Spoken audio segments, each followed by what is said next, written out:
नमस्कार दोस्तों। मोदी के गिड़गिड़ाने, मोदी के विदेश मंत्री के गिड़गिड़ाने का असर हो गया है। नरेंद्र मोदी को डोनाल्ड ट्रंप ने अपने हम मिलने के लिए बुला लिया है। डोनाल्ड ट्रंप ने मिलने के लिए तो बुला लिया है, नरेंद्र मोदी उसके सामने किस मुंह से खड़े होंगे,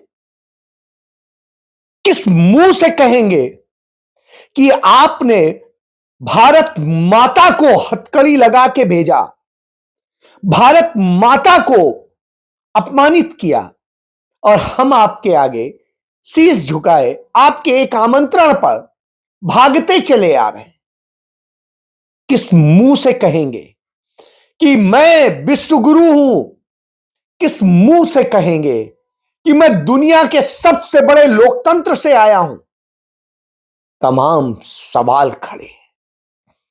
क्योंकि याद करिए, एक वक्त था, राजीव गांधी देश के प्रधानमंत्री थे, नारायण दत्त तिवारी देश के विदेश मंत्री थे। चाइना ने एक नापाक हरकत करने की कोशिश की, राजीव गांधी ने आंखें तरेरी। नारायण दत्त तिवारी की मीटिंग शेड्यूल थी चीन में, राजीव गांधी ने उन्हें जाने से मना कर दिया। नारायण दत्त तिवारी ने इतना कड़ा जवाब दिया कि चीन बिल्ला गया। राजीव गांधी ने अपने सेना अध्यक्ष को बुलाया और के सुंदर जी से कहा, आप नेफा की तरफ मूव कीजिए, और चीन से नेफा छीना, भारत में मिला लिया। अमेरिका गिरगिर करता रहा, राजीव गांधी हंसे, मुस्कुराए और राष्ट्रपति रीगन से कहा, चुप बैठिए, यह आपका काम नहीं। याद करिए, जब श्रीमती इंदिरा गांधी प्रधानमंत्री थी, वो अमेरिका गई हुई थी, अपने होटल में थी। उनके पास नटवर सिंह आते हैं, कहते हैं, मैडम आज भोज पर बुलाया है, यानी डिनर पर बुलाया है वहां के प्रेसिडेंट ने। उन्होंने कहा, मुझे तो कोई कॉल नहीं आई। उनका, मैडम उन्होंने हमारे यहां, उनके यहां से लेटर भी आया है। इंदिरा गांधी ने कहा, ऐसे मैं नहीं जाती, अमेरिका का राष्ट्रपति बुला दे और मैं चली जाऊं। वो अपने होटल में टिकी रही और मिलने नहीं गई। राष्ट्रपति निक्सन को लगा कि ये तो इंदिरा अलग तरह से, तो उन्होंने बदला लेने के लिए, बेइज्जत करने के इरादे से बुलाया। उन्होंने थोड़ा सा यह व्यवहार दिखाया कि श्रीमती इंदिरा गांधी उठी वहां से और बेइज्जत करते हुए उनकी मीटिंग को छोड़ के चली आई। और उसके बाद राष्ट्रपति निक्सन हर वो कर्म करते रहे कि इंदिरा गांधी की सरकार गिरे, इंदिरा गांधी के खिलाफ एक्शन हो, इंदिरा गांधी को गिरफ्तार किया जाए। और न किन किन साजिशों में उन्होंने भारत के तमाम कथित समाजवादी, संघी, कथित और दूसरे लोगों को मिला करके, और किस तरीके से भारत में तथा कथित छात्र आंदोलन से लेके और न जाने क्या क्या खड़ा करवा दिया, क्या क्या साजिशें रची। लेकिन इंदिरा गांधी नहीं डरी।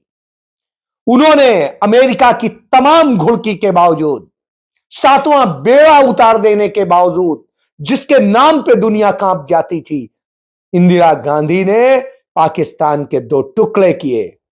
उन्होंने कहा, मैं शरणार्थियों की समस्या को यूं ही नहीं छोड़ सकती हूं और इसलिए मुझे एक्शन लेना पड़ेगा। और उन्होंने पाकिस्तान के दो टुकड़े करके बांग्लादेश बना दिया, दुनिया का भूगोल बदल दिया। फिर अमेरिका को आंख दिखाते हुए, क्योंकि अमेरिका के सह पर उस समय चीन कब्जा कर रहा था, सिक्किम पे कर लिया था, उसी का ही था, और इंदिरा गांधी ने सिक्किम में अपनी सेना भेजी और राजा को वहीं महल में कैद कराया और सिक्किम भारत का हिस्सा हो गया। यह होती थी श्रीमती इंदिरा गांधी। तो इस तरीके से उन्होंने करके दिखा दिया था। परमाणु विस्फोट करके उन्होंने दुनिया को बता दिया था हम किसी से डरते नहीं। पंडित जवाहरलाल नेहरू देश के प्रधानमंत्री थे, पुर्तगाल के हाथ में गोवा था। पंडित नेहरू ने एक झटके में गोवा में सेना भेजी और गोवा भारत का हो गया। इसी तरीके से तमाम जगह हो, फ्रांस से हमने पौंचेरी ले लिया। तो इस तरह से बहुत सारे हिस्से हैं जो हमने देश की आजादी के बहुत बाद में हासिल किए और अपने हिस्से बना लिए। लेकिन आज हमारा प्रधानमंत्री उनके ट्रंप के शपथ ग्रहण में जाने के लिए बिल्कुल विचलित था। अपने विदेश मंत्री को भेज भेज के बार बार आग्रह करा रहा था, लेकिन चलिए वहां नहीं बुलाया गया। उसके बाद फिर वो लगा रहा, बड़ी कोशिशों के बाद उसे निमंत्रण मिल गया है। क्योंकि निमंत्रण क्या मिल गया, वहां मीटिंग है और उस मीटिंग में जाना ही है, तो उसने मिलने का भी टाइम दे दिया है। बहरहाल क्या मिलेंगे आप कि आपके देश के युवाओं को भारत माता जी ने कहते हैं। भारत माता क्या है? भारत माता इस देश के युवा है। भारत माता इस देश की धरती है। खेत हैं, खलिहान हैं, किसान हैं, मजदूर हैं, इस देश के तमाम महिलाएं हैं और दूसरे लोग हैं। तो ये सब मिलके भारत माता बनते। तो हमारे देश के युवाओं को आप अपने देश में रोजगार नहीं दे पा रहे। जो बीभत्स स्थिति कर दी है, उस कारण मजबूरी में युवा 40 लाख 50 लाख दे करके अपने जीवन को खतरे में डाल के कई कई दिन भूखे रह के अपना सब लुटवा के मौत के मुंह में खेलते हुए कैसे अवैध तरीके से अमेरिका पहुंचते थे कि शायद घर का भविष्य और हमारा भविष्य बन जाए। लेकिन जब अमेरिका उन्हें डिपोर्ट करता है तो कोई बात नहीं, इससे हमें नाराजगी नहीं। चलिए, हम गलत थे, हमें भेज दीजिए। लेकिन बेड़ियों में कैद करके, हथकड़ी लगा के, सब करके हमारे भेज रहे। महिलाओं तक को, लड़कियों तक को उसने बेड़ी और हथकड़ी लगाई। यह तो कोई तरीका नहीं। आप हमें भेजते, हम ससम्मान उन्हें रिसीव करते। और यही किया छोटे से 2 राज्यों ने। 2 देश हैं, कोलंबिया हो या मैक्सिको हो, उन दोनों ने वहां एक महिला जो है शासनाध्यक्ष है, उसने वो ताकत दिखाई। नरेंद्र मोदी इधर कपकपा रहे हैं और उधर वो वही कर रहे हैं। नरेंद्र मोदी उसकी एक घुड़की से तमाम टैक्स कम कर रहे हैं और आप नरेंद्र मोदी को कहते हैं 56 इंची। तो 56 इंची वहां ये करने जा रहे हैं। लेकिन उसकी क्या तस्वीर है?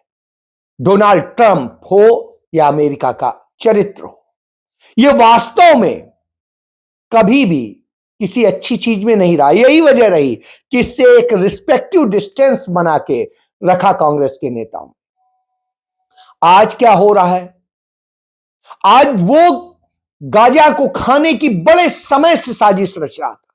इंदिरा गांधी के रहते, यासर अराफात और इंदिरा गांधी के सहयोग से गाजा एक मजबूत राज्य था। धीरे धीरे एक खेल किया गया। अमेरिका ने इजराइल के साथ मिलकर हमास नाम से एक जो है आतंकी संगठन तैयार किया और उस संगठन के जरिए उसने यासर अराफात को खत्म किया। उसके बाद वो काबिज हुआ और अब जब वो मजबूत होने लगा तो अमेरिका को तो बर्दाश्त नहीं है, तो अमेरिका अब उन्हें खत्म कर देने के लिए उस पे लग गया, क्योंकि उसको तो गाजा पे कब्जा चाहिए और उस कब्जे के लिए वो हर वो काम कर रहा है जो करता था। लोगों ने समझा कि बाइडेन साथ नहीं दे रहे हैं और नहीं कर रहे हैं, लेकिन कम से कम वो गाजा को खा तो नहीं रहे थे।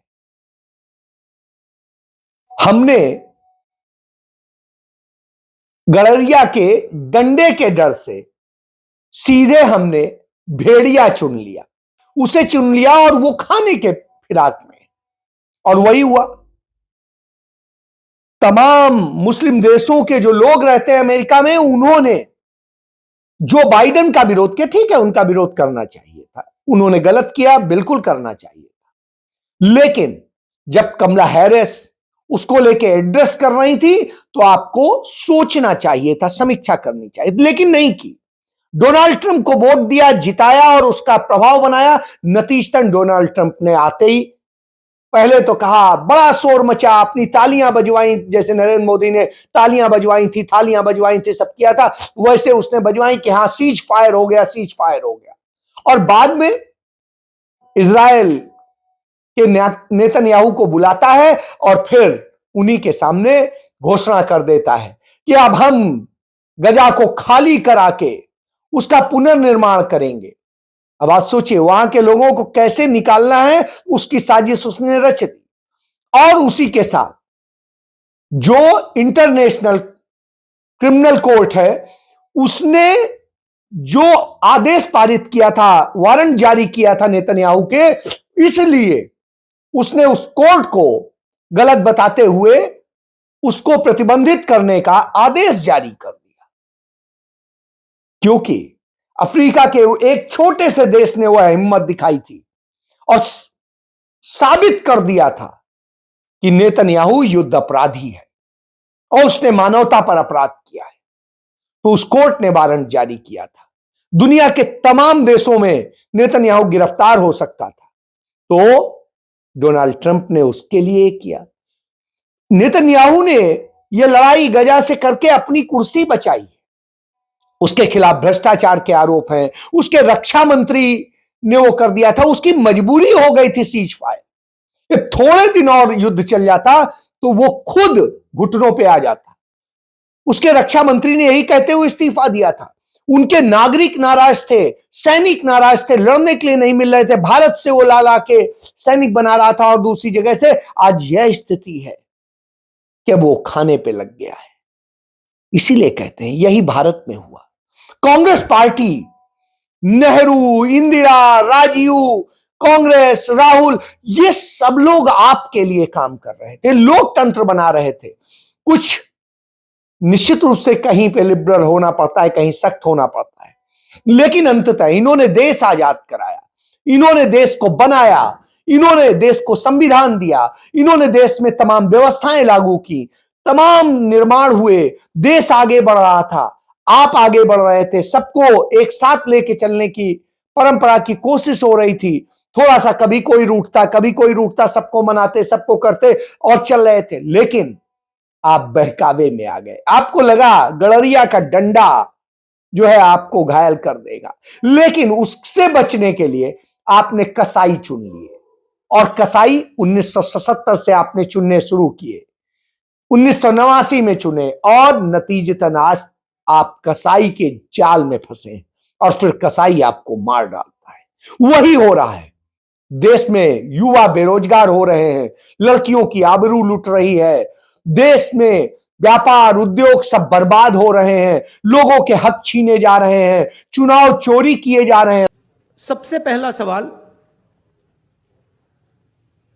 5 साल में जितने वोटर लिस्ट में ऐड किए गए थे, उससे ज्यादा वोटर महाराष्ट्र में 5 महीनों में ऐड हुए हैं। तब हिमाचल का जो पॉपुलेशन है वो ऐड कर दिया लोकसभा 2024 एंड विधानसभा 2024 के बीच में। यह पहला सवाल है। ये जो एडिशनल वोटर्स ऐड किए हैं, ये हैं कौन, ये कहां थे और ये कहां से आए? पहला सवाल। दूसरा सवाल, बहुत महत्वपूर्ण सवाल, महाराष्ट्र का अडल्ट पॉपुलेशन सरकार के मुताबिक 9.54 करोड़। महाराष्ट्र का adult population 9.54 crore. Election commission के मुताबिक महाराष्ट्र में 9.7 करोड़ वोटर्स हैं। इसका मतलब इलेक्शन कमीशन कह रहा है, देश की जनता को कह रहा है, देश के युवाओं को कह रहा है कि महाराष्ट्र में एडल्ट पॉपुलेशन से ज्यादा वोटर्स हैं। राहुल गांधी ने बताया कि किस तरीके से वोटर लिस्ट पूरी कंपाइल्ड सेंट्रलाइज्ड नहीं दे रहे हैं। ये सारे खेल हो करके और आपका लोकतंत्र, संविधान सब खतरे में। जिसके लिए इतना संघर्ष हुआ वो सब खतरे में। तानाशाह बैठ गया है। ये आपकी गलती से हुआ है। इसलिए आपको सोचना है कि आपने एक बार तो गलती कर दी, अब इस कसाई से बच के क्या करना है यह आपको सोचना होगा, क्योंकि गड़रिया आपको मारेगा नहीं, लेकिन कसाई तो आपको मार के खा जाएगा। फैसला आपको करना है। जय।